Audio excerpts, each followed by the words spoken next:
నమస్తే friends, welcome back to అమ్మ చేతిక మదనం. సండే రోజు వ్లాగ్స్ వచ్చేసి ఈరోజు ఏమేమి రెసిపీ చేశానో చూపించబోతున్నా.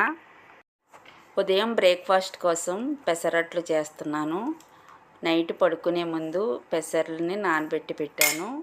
ఇప్పుడు ఈ పెసర్లను అయితే నీట్గా వాష్ చేసుకుని మిక్సీ జార్ తీసుకుని గ్రైండ్ చేసుకోవాలి. 1 స్పూన్ మెంతులు, 2 స్పూన్ల శనగపప్పు, కొంచెం రైస్ వేసి ఈ పెసర్లో నానబెట్టానమాట.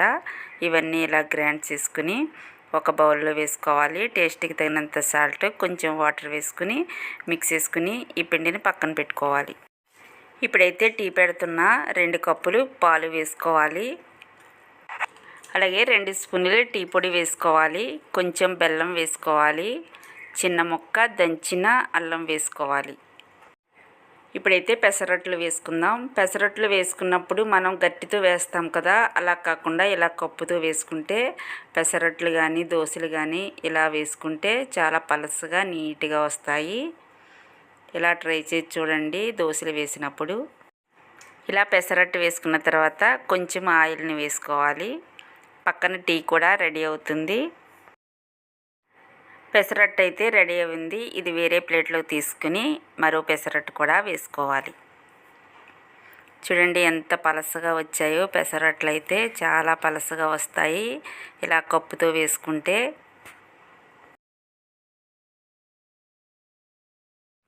ఈరోజు పెసరట్లు అయితే ఆనియన్, పచ్చిమిర్చి, అల్లం ముక్కలు ఏమీ వేయకుండా ప్లెయిన్ పెసరట్లు వేస్తున్నాను.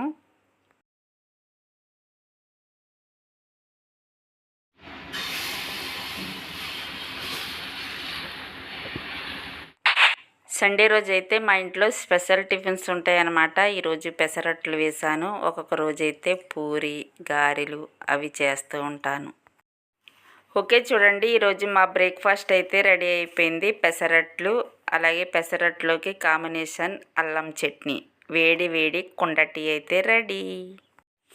ఉదయం బ్రేక్ఫాస్ట్ అంతా అయిపోయిన తర్వాత మధ్యాహ్నం అయితే లంచ్కి ఏమేమి చేయాలో చూపించబోతున్నా.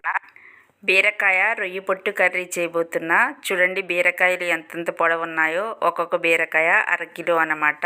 ఈ 2 బీరకాయలు కిలో బీరకాయలు అన్నమాట. చూడండి చాలా పొడవు ఉన్నాయి. ఈ బీరకాయలను అయితే పొట్టు తీసుకుని నీట్గా వాష్ చేసుకుని కట్ చేసుకోవాలి. అలాగే ఈ బీరకాయ పొట్టుని పడేయకుండా మనం చట్నీ కానీ పచ్చడి కానీ చేసుకోవచ్చు. బీరకాయ రొయ్య పొట్టు కర్రీ చేయడం కోసం కడాయి పెట్టుకుని ఆయిల్ వేసుకుని కొద్దిగా జీలకర్ర, పచ్చిమిర్చి, ఆనియన్ వేసుకుని ఫ్రై చేసుకోవాలి. అలాగే రొయ్య పొట్టుని నీట్గా క్లీన్ చేసుకోవాలి. వేడి వాటర్లో వేసుకుని క్లీన్ చేసుకోవాలి. ఈ రొయ్య పొట్టులో ఎక్కువ వేసుకుంటుందన్నమాట. చాలా ఎక్కువ టైం కడగాలి. ఇప్పుడైతే ఈ రొయ్య పొట్టు వేసుకుని ఫ్రై చేసుకోవాలి. ఇప్పుడు కట్ చేసుకున్న బీరకాయ ముక్కలు కూడా వేసుకోవాలి. ఈ కర్రీని అంతా బాగా మిక్స్ చేసుకోవాలి.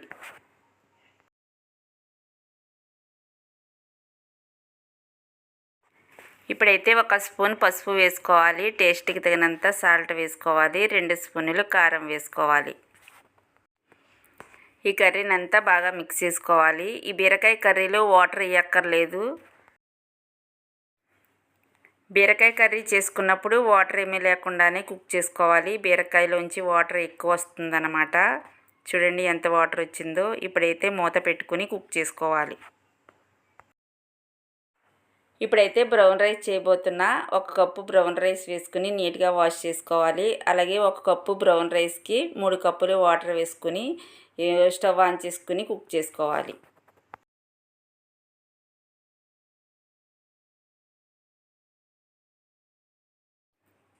చూడండి బీరకాయ కర్రీ అయితే రెడీ అవుతుంది. ఈ వాటర్ అంతా డ్రై అయిపోయే వరకు కుక్ చేసుకోవాలి. చూడండి ఎంత వాటర్ వచ్చేస్తుందో బీరకాయ కర్రీలో అయితే. బీరకాయ రొయ్యి పొట్టు కర్రీ అయితే రెడీ అయిపోయింది. చూడండి చాలా టేస్టీగా ఉంటుంది కర్రీ అయితే. పక్కన బ్రౌన్ రైస్ కూడా రెడీ అయిపోయింది.